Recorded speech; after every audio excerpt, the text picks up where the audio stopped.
Dernière nouvelle 24 heures. C'était l'un des éléments clés du dossier. Et donc du jugement de ce vendredi, l'ultime album de Johnny Hallyday, que le chanteur décédé le 5 décembre dernier n'a pas eu le temps de terminer mais qu'il avait bien avancé jusqu'à valider 10 titres le 22 novembre et être payé pour son travail d'interprète, va donc bien pouvoir être commercialisé. Les avocats de ses enfants, Laura et David, ont eu beau tenter d'obtenir les bandes d'enregistrement, une écoute préalable et un droit de regard sur ce disque, le tribunal de Nanterre a rejeté leur demande. Lire aussi plus grand que Laetitia, on me vole mon deuil, on me roue de coups. La maison de disques de la star, Warner, ne souhaitait pas commenter la décision de justice. Mais une chose est sûre, c'est une victoire pour le label et l'équipe qui a travaillé sur ce disque. Ce 51e opus de Johnny sortira donc bien, comme l'a souhaité l'intéressé. En 2018, c'est sûr. Mais quand? Pour la date anniversaire de Johnny, le 15 juin, possible, d'autant que ce sera un vendredi, jour de sortie des albums dans le commerce.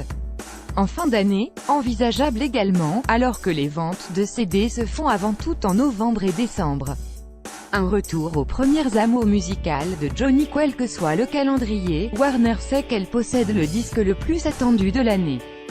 10 titres enregistrés entre Los Angeles et Paris, en mars et septembre, alors que le cancer rongeait le chanteur.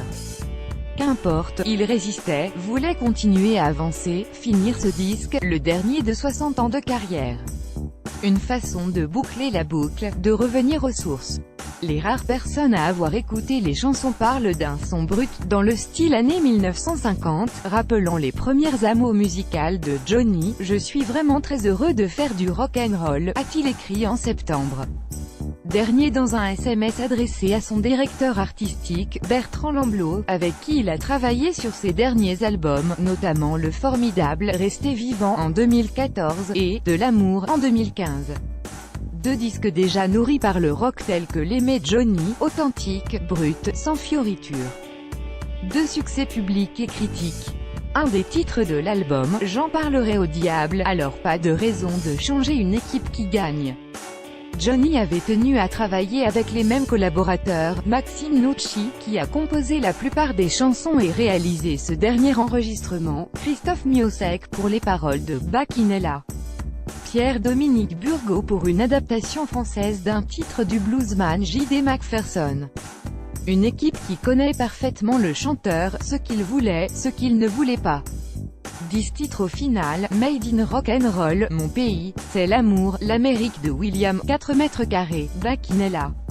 J'en parlerai au diable, Pardonne-moi, Je ne suis qu'un homme, Tombé encore, Un enfant du siècle. Tous mixés par Bob Clearmountain, qui lui aussi a travaillé sur les derniers disques de Johnny. Hallyday a parfois écarté certains morceaux qu'on lui proposait, pourtant prometteurs.